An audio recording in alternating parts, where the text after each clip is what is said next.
Hi అండి, అందరికీ నమస్కారం. ఈరోజు నేను ఆకుకూర పప్పు చేయబోతున్నానండి.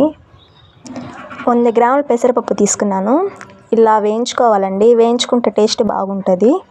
ఆ తరువాత కుక్కర్లో 2 సార్లు పెసరపప్పును కడుక్కొని ఆకుకూరను కూడా కడుక్కున్నానండి. కడుక్కున్న తర్వాత అది కుక్కర్లో వేయాలి. కుక్కర్లో వేసాక 5 లేదా 6 టమోటాలు కట్ చేసుకున్నానండి. టమాటాలు ఎక్కువ వేస్తే పప్పు చాలా బాగుంటుంది. అలాగే హాఫ్ తీసుకున్నానండి ఉల్లిపాయ, ఇలా కట్ చేసుకొని వేసుకోవాలి. అలాగే 5 పచ్చిమిర్చి, పండు మిర్చి అయితే బాగుంటుందండి. కావాలంటే మీరు పచ్చిమిర్చి అయినా వేసుకోవచ్చు. అలాగే కొంచెం చింతపండు తీసుకున్నాను. ఆ తర్వాత కుక్కర్లో పెట్టానండి. ఇలా పప్పు బాగా ఉడికింది. ఇలా మెత్తగా కుక్ చేసుకోవాలి.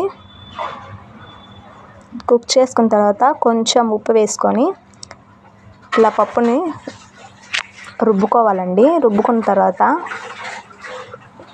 ఇలా మెత్తగా చాలా బాగా వచ్చింది.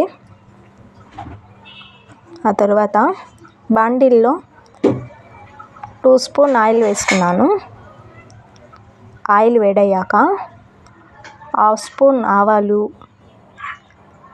ఆవాలు వేగిన తర్వాత మనం ముందుగా కట్ చేసుకున్న ఉల్లిపాయలు ఉన్నాయి కదా, హాఫ్ ఉంది కదా, అది హాఫ్ ఇలా కట్ చేసుకొని వేసుకున్నానండి తిరగమాతకు. ఇవి బ్రౌన్ కలర్లో వచ్చిందాక ఇలా వేయించుకోవాలి. వేయించుకున్న తర్వాత బ్రౌన్ కలర్ దాకా రావాలండి, టేస్ట్ బాగుంటుంది. ఆ తర్వాత 2 ఎండుమిర్చి, 2 రెప్పలు కరివేపాకు వేసానండి. ఇలా వేగనిచ్చిన తర్వాత పప్పు మిశ్రమం ఉంది కదా, దాంట్లో తిరగమాత వేయాలండి. తిరగమాత వేసుకొని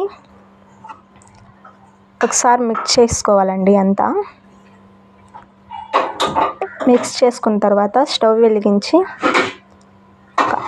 5 సెకండ్ సిమ్లో పెట్టుకుంటే అయిపోతుంది. అంతే అండి. నా వీడియో మీకు నచ్చినట్లయితే ప్లీజ్ సబ్స్క్రైబ్ చేసుకోవడం మర్చిపోకండి. Bye friends.